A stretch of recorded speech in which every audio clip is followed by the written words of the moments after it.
കാർട്ടൂണാണ് നമ്മുടെ വിഷയം. ഈ കാർട്ടൂണിനെ പറ്റി പറയുമ്പോൾ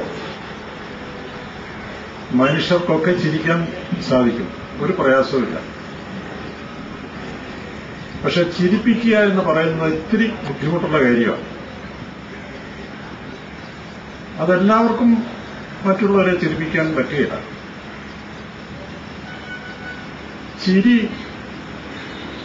അതെങ്ങനെ ഉളവാകുന്നു, അല്ലെങ്കിൽ മറ്റുള്ളവരെ നമുക്ക് എങ്ങനെ ചിരിപ്പിക്കാൻ കഴിയും എന്നതിനെപ്പറ്റി വളരെ ഗാഢമായിട്ട് ചിന്തിക്കുകയും അതേപ്പറ്റി നല്ലൊരു തരം പറയുകയാണെങ്കിൽ റിസർച്ച് തന്നെ നടത്തിയിട്ടുള്ള വ്യക്തിയാണ് ഞാൻ.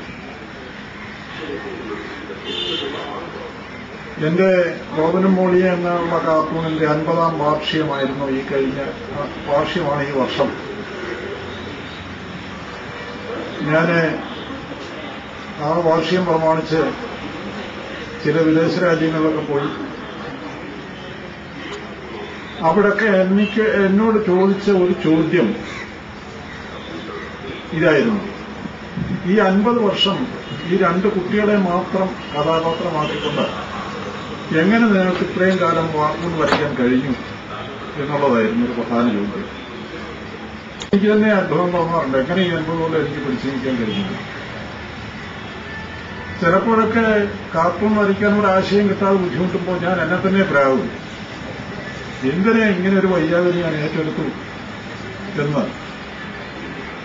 പക്ഷെ സമയമാവുമ്പോൾ നമുക്ക് എവിടെ നിന്നെങ്കിലും ഒരു ആശയം കിട്ടിയില്ല. അതെങ്ങനെ ഉണ്ടാകുമെന്ന് ചോദിച്ചാൽ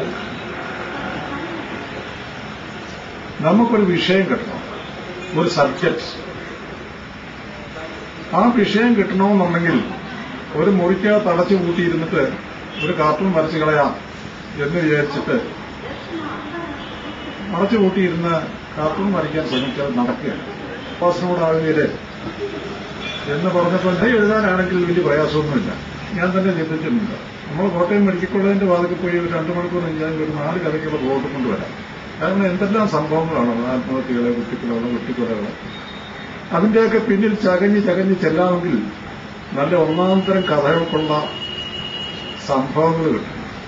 പക്ഷെ കാർട്ടൂൺ വരയ്ക്കാൻ ഒരു മെഡിക്കൽ കോളേജിന്റെ ഉള്ളിൽ പോയി മണിക്കൂറുകൾ നിന്നാലും യാതൊരു രക്ഷയില്ല. കാരണം ഇദ്ദേഹത്തിന്റെ തലയിൽ നിന്ന് തന്നെ ഇറങ്ങണം. അതാണ് അതിന്റെ ബുദ്ധിമുട്ട്. ഇതിന് ഏറ്റവും നല്ല വഴി എന്ന് പറയുന്നത് ഏറ്റവും കൂടുതൽ വായന. ചുമ്മാ തിരഞ്ഞു നടക്കുക, ഒരുമാതിരി ചട്ടപ്പെട്ട് നടക്കുന്ന പോലെ പല സംഭവങ്ങൾ നമ്മൾ കാണും. നമുക്കൊരു സബ്ജക്റ്റ് കിട്ടിയാൽ മതി, അത് ഡെവലപ്പ് ചെയ്യാം.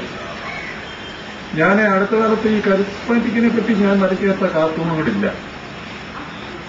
കാരണം ഞാൻ പോവാത്ത ഒരൊറ്റ കരിസ്മാറ്റിക് യോഗങ്ങളുമില്ല. അങ്ങ് മലബാറിലെ കുളത്തോയിൽ എന്ന് പറയുന്ന സ്ഥലത്ത് വരെ മലമണ്ടയില പാറയുടെ മണ്ടയില ഒരു കരിസ്മാറ്റിക്കായി ഞാൻ പോയി. ഭക്തിയുടെ ആവേശം കൊണ്ടല്ല, അങ്ങനെ ഒരു ഭക്തി എനിക്കില്ല. ഈ പ്രസ്ഥാനത്തുള്ള എനിക്ക് ബഹുമാനവുമില്ല. പക്ഷേ നമ്മൾ അവിടെ ചെന്നാൽ നമുക്ക് ഒത്തിരി കാർട്ടൂൺ വരയ്ക്കാനുള്ള ആശയം വരും. കാരണം മനുഷ്യനെ അവരുടെ അനുഭവജ്ഞാനങ്ങൾ വിളമ്പും.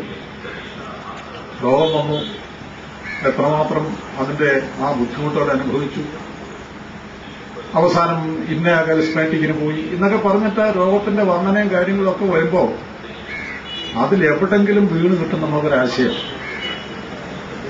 അങ്ങനെ ഒരിക്കൽ ഇതൊരു ഓപ്പറേഷനെ തുടർന്നു. അതും ഇതുപോലൊരു വഴിത്തിരിയതാണ്. ആ അനുഭവം ഈ പെൺകുട്ടി ഇന്നുവരെ മറന്നു. അതുകൊണ്ട് ഓപ്പറേഷന് ഭയമാണ്. ഓപ്പറേഷൻ ഇല്ലാതെ ഈ രോഗം മാറാൻ വേണ്ടി കർത്താവിന്റെ കാരുണ്യത്തിന് വേണ്ടി വന്നിരിക്കുകയാണ്. പിന്നുള്ളത് ആലീസ്, സുന്ദരിയാണ്. ആലീസിന്റെ പ്രശ്നം പല്ലുവേദന. പല്ലുവേദന ഇങ്ങോട്ട് വന്നാൽ ഇവിടെ ഇങ്ങോട്ട് ചൊല്ലിക്ക് വരും. പിന്നെ പറഞ്ഞറിയിക്കാൻ പാടില്ലാത്ത വേദനയാണ്.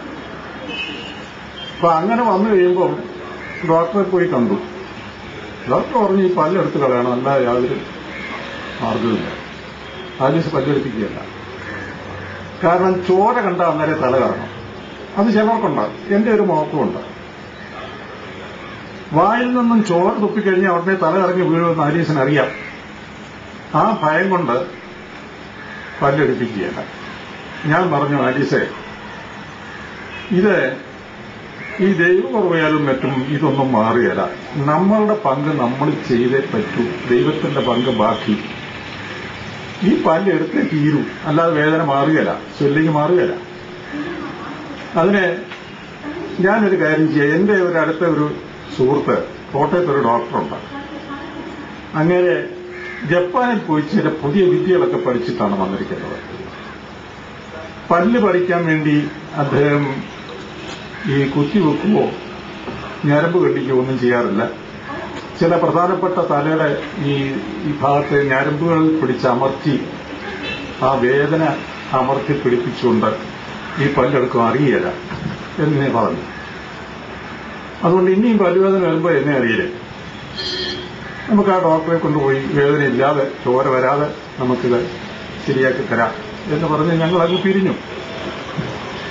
ഇതെല്ലാം കഴിഞ്ഞ് 1 മാസം കഴിഞ്ഞ് ഞാൻ ആഫീസിൽ നിന്ന് വീട്ടിൽ വരുമ്പോൾ എന്റെ ഭാര്യയുടെ മുഖം കടന്നൽ കുത്തി മാതിരിയുണ്ട്. കയ്യിലൊരു കത്തുമുണ്ട്. ഞാൻ പറഞ്ഞു, ഈ ചോറ് വന്ന് വിശക്കുന്നു. അത് ആലീസ് വരട്ടെ, ആലീസ് വന്നിട്ട് ചോറ് വളർത്തും. എനിക്കൊരു പിടിയും കിട്ടിയില്ല. ഇത് തന്നെ പറച്ചില്. അവസാനം ഞാൻ എന്താ കാര്യം എന്ന് ചോദിച്ച് ഞാൻ കൈയിരുന്ന കത്ത് ഞാൻ തട്ടിപ്പറിച്ചു, വായിച്ചു. ഇങ്ങനെ എഴുതിയിരിക്കുന്നത്: പ്രിയപ്പെട്ട ടോംസ്, അന്ന് കുളത്തേൽ വെച്ച് സന്ധ്യാവേളയിൽ നമ്മൾ ഒന്നിച്ച് പങ്കുവെച്ച ഓർമ്മയുണ്ടല്ലോ. അതിനുശേഷം എനിക്കിപ്പോ സ്വെല്ലിംഗ് ഉണ്ട്. അതിന്റെ പ്രയാസവും വേദനയും എനിക്ക് മാത്രമേ അറിയാവുള്ളൂ. ഞാനിപ്പോ ആരോട് പറയാനാ? അന്ന് സാറ് പറഞ്ഞല്ലോ ഇത് ഇളക്കി കളയണമെന്നാണ്. ഞാൻ ഇപ്പൊ ഇളക്കി കളയാൻ അതിനെ ഒരു വിദഗ്ധനായ ഡോക്ടറുണ്ടെന്ന് സാറിന്റെ സുഹൃത്തുണ്ടെന്ന് പറഞ്ഞു. ആ ഡോക്ടറെ കണ്ടത് ഇളക്കി കളയാൻ ഇനി എനിക്ക് യാതൊരു മാർഗമില്ല. അതുകൊണ്ട് ഞാൻ അങ്ങോട്ട് വരിക സാറിനെ കാണാൻ എന്ന് പറഞ്ഞിട്ടൊരു കത്ത. കോലാഹലത്തിന് വേറെ വല്ലതും കാര്യം വേണോ? ഞാൻ ഇങ്ങനെ ഒരു കാർട്ടൂൺ വരയ്ക്കാൻ കാരണം കരിസ്മാറ്റിക്കിന് പോയത്. കാരണം ഇതിലൊക്കെ ഒത്തിരി പൊടിപ്പം തമ്മിലൊക്കെ ഉണ്ടെന്ന് വിചാരിച്ചു. പക്ഷെ ആ സബ്ജക്റ്റ് എനിക്ക് കിട്ടിയത് ഈ പങ്കുവയ്ക്കൽ എന്ന ചടങ്ങിൽ. അങ്ങനെ ഒരു ചടങ്ങിൽ പങ്കുവയ്ക്കാൻ പോയില്ലായിരുന്നെങ്കിൽ എനിക്കിങ്ങനെ ഇങ്ങനെ ഒത്തിരി ആശയങ്ങൾ പോകുന്ന വഴിയൊക്കെ കിട്ടും. യോഗങ്ങൾക്ക് പോകുന്നപ്പോഴേക്ക്, കല്യാണങ്ങൾക്ക് പോകുമ്പോൾ, അങ്ങനെ പല പല സബ്ജക്റ്റ് നമുക്ക് സ്ട്രൈക്ക് ചെയ്യണം. അപ്പൊ അങ്ങനെ സ്ട്രൈക്ക് ചെയ്യുന്ന സബ്ജക്റ്റ് നമുക്ക് ഡെവലപ്പ് ചെയ്യാം. ആ ഡെവലപ്പ് ചെയ്തേരെ അതിനൊരു മൂർച്ചയുള്ള രൂപമാക്കി മാറ്റുന്ന പ്രക്രിയയാണ് ക്രിയേഷൻ കാർട്ടൂണിന്റെ. അതിനൊരു സബ്ജക്റ്റ് ക്രിയേറ്റ് ചെയ്തിട്ട് അത് ഇന്നും ചിലപ്പോൾ ഞാൻ ഇവിടെ വന്ന് ഈ പുസ്തകങ്ങളൊക്കെ കണ്ടു കഴിയുമ്പോൾ എനിക്ക് അന്നം കിട്ടിയിരുന്നില്ല. ഞാൻ ഇത്രയൊക്കെ ഇതേപ്പറ്റി പറഞ്ഞിട്ട് ഞാൻ ഇന്നത്തെ ഈ കാർട്ടൂൺ സമാഗമം ഞാൻ ഇവിടെ ഉദ്ഘാടനം ചെയ്തതായിട്ട് പ്രഖ്യാപിക്കുന്നു. നമസ്കാരം.